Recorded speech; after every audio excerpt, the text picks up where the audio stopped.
आप देख रहे हैं ENI live next generation media.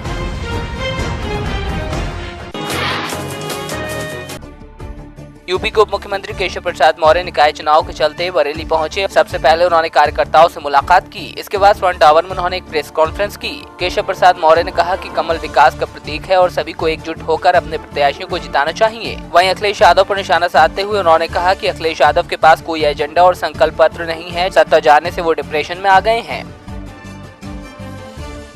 मैं यह मानता हूं कि बरेली नगर निगम इस बार भाजपा का होगा और बरेली नगर निगम में भारतीय जनता पार्टी एक नया स्वरूप खड़ा करने का काम करेगी। भारतीय जनता पार्टी के पक्ष में लहर के कारण से हमारे जो विपक्षी साथी उनमें बौखलाहट भी है। वह स्वयं जनता के सामने कोई रोड मैप रख नहीं सके और हमारे द्वारा जो संकल्प पत्र जनता के सामने रखा गया है और हम लोगों का एक ये है कि जो हम कहते हैं वो करते हैं। रामपुर में प्रेमिका को शादी के लिए मना करने एक युवक को महंगा पड़ गया। प्रेमी के मना करने पर युवती ने थाने में जाकर यौन उत्पीड़न की शिकायत दर्ज करा दी, जिसके बाद घबराए युवक के परिजन युवक के साथ कोतवाली पहुंचे, जहां दोनों परिवारों के बीच शादी के लिए रजामंदी बन गई और फिर दोनों की कोतवाली के अंदर बने मंदिर में ही शादी करा दी गई।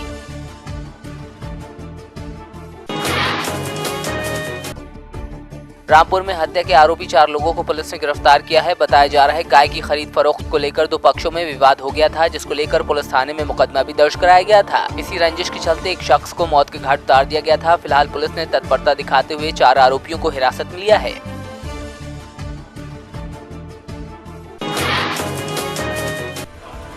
कौशाम्बी में देर रात चोरों ने 2 घरों में चोरी की घटनाओं को अंजाम दिया। सैनी थाने में देवीगंज चौकी से महज 500 मीटर की दूरी पर स्थित कपड़ा व्यापारी के घर में चोरों ने सेंध लगाकर सामान पर हाथ साफ किया। तो वहीं कड़ा रोड पर बबलू सोनी नाम के शख्स के घर में घुसकर चोरों ने नकदी समेत कीमती सामान चुरा लिया। पीड़ित ने बताया कि परिवार वालों की गैर मौजूदगी का फायदा उठाकर चोरों ने घर में सेंध लगा दी।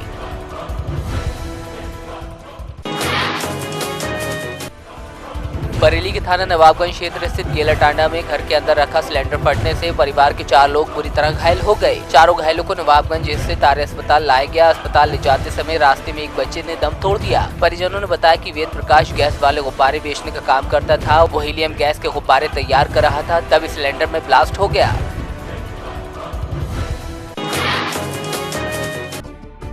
हमीरपुर में एसपी के निर्देशन पर यातायात माह में ट्रैफिक टीम के साथ स्काउट गाइड बच्चों ने जागरूकता अभियान चलाया, जिसमें बच्चों ने फूल देने के साथ वाहन सवार राहगीरों को यातायात नियमों की जानकारी दी। साथ ही उनका पालन करने की अपील भी की गई।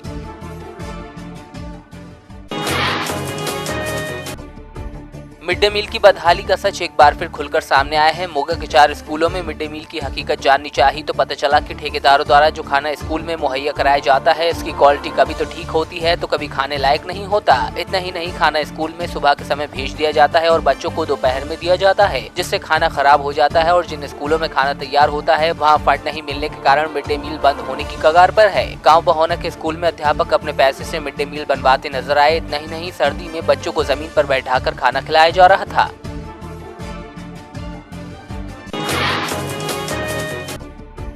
ठाणे में 16 वर्षीय लड़की को शादी का झांसा देकर उसके साथ रेप करने वाले युवक को पुलिस ने गिरफ्तार किया है। युवक को 17 नवंबर तक अदालत ने पुलिस हिरासत में भेजा है। पीड़िता का आरोप है कि आरोपी ने शादी का झांसा देकर उसके साथ शारीरिक संबंध बनाया और जब वो 2.5 महीने की गर्भवती हो गई तो आरोपी शादी से मुकर गया।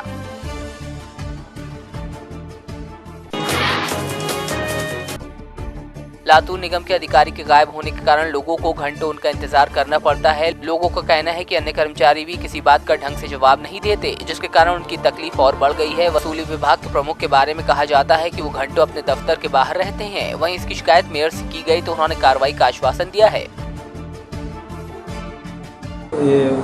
हेच काय, परंतु प्रत्येक महापालिकेतल्या प्रत्येक एचओडी जे कोणी असेल ज्या त्या विभागामध्ये कुठलाही अधिकारी जर समजा त्या ठिकाणी बसून राहत असेल किंवा येणाऱ्या लोकांना काही त्रास होत असेल तर निश्चितपणाने त्याच्यावरती कारवाई करू। कारण येणारी माणसं हे सगळी कामधंदे सोडून तिथे येतात।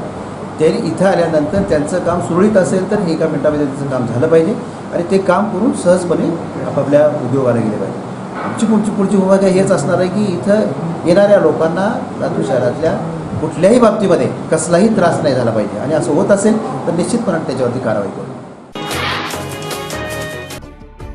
सोलापुर विद्यापीठ को सिद्धेश्वर महाराज का नाम देने के लिए लिंगायत समाज और शिव संगठन की ओर से सोलापुर बंद का आह्वान किया गया, जिसका लोगों की तरफ से अच्छा प्रतिसाद मिला। वहीं लिंगायत समाज की ओर से राज्य सरकार की सद्बुद्धि के लिए महाआरती का आयोजन भी किया गया।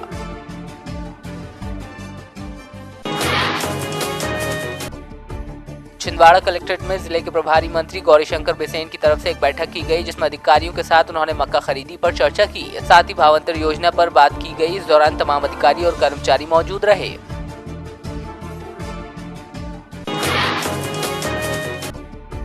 इंदौर नगर पालिका के मनावर में मध्य प्रदेश के कैबिनेट मंत्री अंतर सिंह आर्य ने कई योजनाओं का भूमि पूजन और लोकार्पण किया। इस दौरान भाजपा प्रदेश उपाध्यक्ष रंजना बघेल भी मौजूद रही।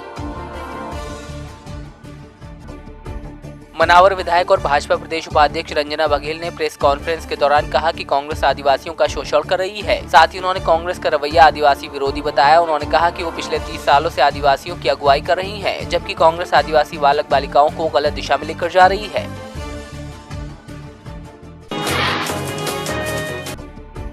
सतना के कोठी थाना क्षेत्र स्थित गुलुआ में कई दिन से लापता लड़की का अब तक कोई सुराग नहीं लगा है। परिजनों की माने तो उनकी बेटी घर से स्कूल जाने के लिए निकली थी, तभी गांव का ही एक युवक उसे बहला फुसलाकर अपने साथ ले गया। परिजनों का कहना है कि पुलिस अधीक्षक से भी शिकायत की गई, लेकिन कोठी थाना पुलिस की मिलीभगत से आज तक बच्ची का पता नहीं लग पाया है।